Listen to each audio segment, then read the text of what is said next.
L'entrepreneuriat n'est pas ce que tu crois. Moi c'est Toukran, coach sportif et mental pour les entrepreneurs. Je vais te partager des concepts que personne ne te dira, que j'aurais personnellement bien aimé savoir avant de me lancer dans l'entrepreneuriat. Ces notions vont faire toute la différence dans ta vie et ton business. 1.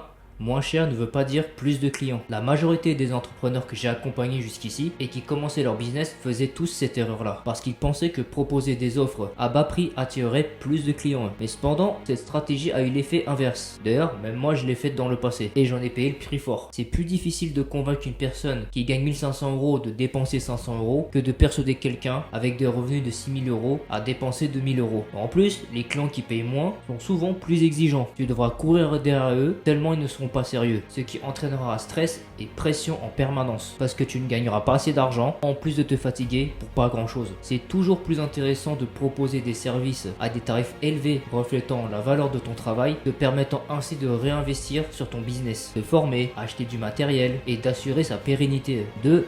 Vendre à des inconnus est plus facile qu'à ton entourage. Beaucoup d'entrepreneurs débutants comptent sur leur entourage, leurs amis, leur famille pour lancer leur activité. Mais ça ne va pas fonctionner. Amis et famille ne feront pas appel à tes services. Ils vont même te dire: t'inquiète, on se connaît depuis longtemps, tu peux me faire confiance. Si je suis intéressé, t'inquiète pas, je vais faire appel à toi direct. Eh ben, c'est faux. Ils vont te faire tourner en rond, préférant souvent payer plus cher pour des services similaires faits par des inconnus. Ils vont également chercher sans arrêt à négocier tes tarifs ou à te voir uniquement pour avoir des conseils gratuits et te faire culpabiliser si tu refuses ou que tu restes sur tes positions, ce qui est frustrant pour toi. On a tendance à penser que si on a du mal à vendre à notre entourage, et ben ça sera encore plus dur avec des inconnus. Et ben non, c'est tout l'inverse. Il est toujours plus efficace de cibler des clients en dehors de ton cercle personnel qui ne te connaissent pas parce qu'ils apprécieront davantage ta valeur, la valeur de ton offre, vu qu'ils auront un sentiment d'exclusivité et de rareté. 3. Tu es 100% responsable de tes échecs comme de tes succès. Chaque problème ou imprévu dans ton entreprise est 100% de ta responsabilité. Les entrepreneurs à succès ne se trouvent jamais d'excuses et cherchent toujours à s'améliorer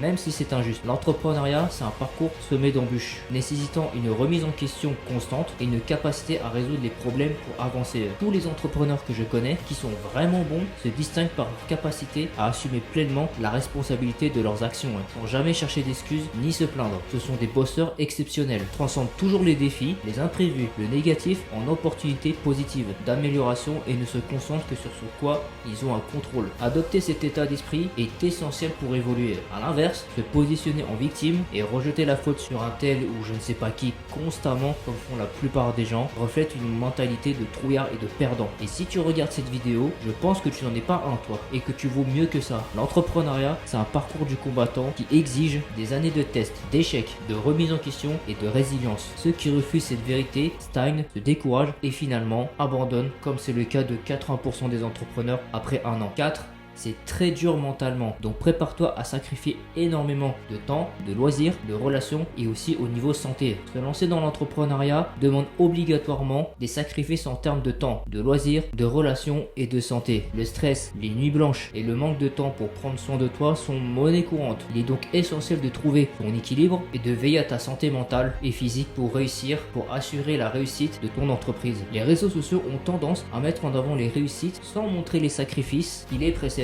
Derrière chaque succès se cachent toujours des années d'efforts, de rejets, d'échecs, de frustrations, de solitude, de nuits blanches, de travail personnel, de loisirs sacrifiés, tout en jonglant avec un emploi et des responsabilités familiales. Tout le monde n'est pas fait pour être entrepreneur et c'est encore plus dur en France. Donc avant de te lancer, assure-toi d'être prêt à payer le prix si tu veux avoir une chance de vivre pleinement de ta passion. 5.